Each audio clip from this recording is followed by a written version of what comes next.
पानी अब रिसोर्स नहीं वेपन बन चुका है। इंडस वाटर ट्रीटी को सस्पेंड कर दिया गया है। पहले भी बहुत सारे वॉर्स हुए इंडिया पाकिस्तान में, तो उस टाइम भी इंडिया ने कोई रिएक्शन नहीं दिया, छोड़ दिया। दूसरी बार भी छोड़ दिया, तीसरी बार भी छोड़ दिया। लेकिन अब हिस्ट्री क्रिएट हो गई है। अब इंडिया ने इंडस वाटर ट्रीटी, जो वाटर शेयरिंग एग्रीमेंट हुआ था 1960 में, उसको टेम्परेरी सस्पेंड कर दिया गया है। तो हुआ क्या, डिसीजन जो आया था इंडस वाटर ट्रीटी का, जो परमानेंट कोर्ट ऑफ आर्बिट्रेशन ने जो डिसीजन दिया था, इंडिया ने उसको रिजेक्ट किया है, नल एंड वाइल्ड डिक्लेयर किया है। तो इंडस वाटर ट्रीटी एक्चुअली थी क्या, वाटर शेयरिंग एग्रीमेंट था इंडिया पाकिस्तान के बीच। Indus Jhelum Chenab water provide किया गया पाकिस्तान को, और रावी बीस और सतलुज वाटर प्रोवाइड किया गया इंडिया को। लेकिन प्रॉब्लम कहाँ है, प्रॉब्लम है वॉल्यूम को लेके। जो वॉल्यूम जो पानी की थी ना, इस इंडस चिनाब और झेलम जो प्रोवाइड किया गया पाकिस्तान को, तो उसमें कम से कम 70 से 80% वाटर की वॉल्यूम थी। मतलब कि एज़ कम्पेयर टू जो इंडिया को प्रोवाइड किया गया, तो इन वेस्टर्न रिवर्स में वॉल्यूम ज़्यादा थी, ठीक है।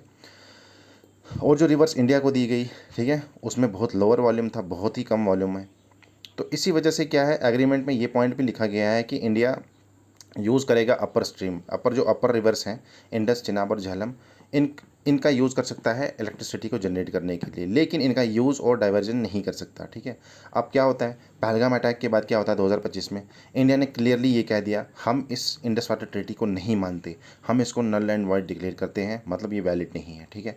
अब इंडिया ने क्या कहा कि हम प्रोजेक्ट्स, ज़्यादा से ज़्यादा प्रोजेक्ट बनाएंगे इस पर, ठीक है, इंडस झेलम और चिनाब पे, और वी कैन डाइवर्ट वाटर, और हम इस पानी को डाइवर्ट भी करेंगे। अब इंडिया ने ये डिसाइड कर दिया है कि एक भी बूंद भी पानी अब पाकिस्तान को हम नहीं देंगे, ठीक है, बहुत हो गया। अच्छा, और हम इस पानी का यूज़ भी करेंगे बाकी चीज़ों के लिए, ठीक है। अगर हम ऊपर से देखें तो हमें लगता है कि भाई 3 रिवर्स दे दी पाकिस्तान को, 3 दे दी इंडिया को, तो बराबरी इक्वलिटी आ गई। लेकिन नहीं, ऊपर से अगर देखें तो, अगर हम ऊपर से देखें तो यहाँ इक्वलिटी लगती है, ठीक है।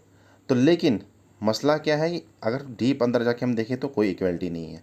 उस टाइम के जो पॉलिटिशियंस थे ना, उन्होंने फेक इक्वलिटी अपनी इमेज बनाने के लिए इस ट्रीटी का यूज़ किया, ठीक है।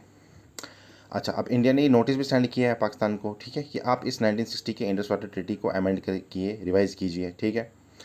अगर हम देखें volume of water, Indus Jhelum और चिनाब की 80% है, मतलब कि 99 billion metre cube of water carry करता है ये इंडस झेलम और चिनाब, ठीक है।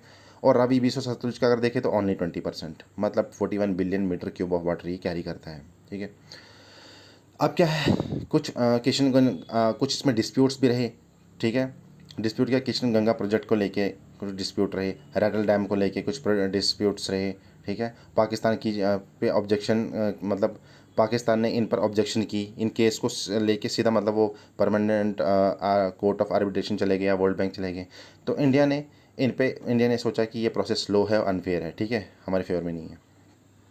अच्छा, उसके बाद एक बहुत बड़ा डिसीजन आया है, ठीक है। आफ्टर इंडस वाटर ट्रीटी को सस्पेंड करने के बाद इंडिया ने प्लान किया है कि हम जो ये पानी, रावी का पानी जो पाकिस्तान जाता है, इसको भी कट कर देंगे, और बहुत ही बड़ी मुसीबत आने वाली है पाकिस्तान के लिए फ्यूचर में, ठीक है। इंडिया ने स्टॉप कर दिया है रावी वाटर, जो पानी वहाँ जाता था, क्यों। अब इंडिया क्या करेगा, वहाँ पे शाहपुर कांडी डैम प्रोजेक्ट को बनाएगा। इससे क्या होगा कि वाटर डाइवर्ट हो जाएगा और इंडिया ज़्यादा से ज़्यादा पानी यूटिलाइज़ कर पाएगी, और इसका एक बूंद भी पाकिस्तान को नहीं मिलेगा, ठीक है। हाँ, तो ये था हमारा कल का मैप। मैंने आपको बताया था कि सिर्फ 2 ही रिवर ऐसी हैं, एक है सतलुज और दूसरी है इंडस, जो तिब्बत से ओरिजिनेट होती हैं, बाकी हमारे इंडिया से ही है। अब इंडिया का कहना ये है कि यार पानी भी हमारा, हम अपना ही पानी यूज़ नहीं कर पा रहे हैं, ठीक है। ये सारा पानी मैक्सिमम 80% पाकिस्तान यूज़ कर रहा है।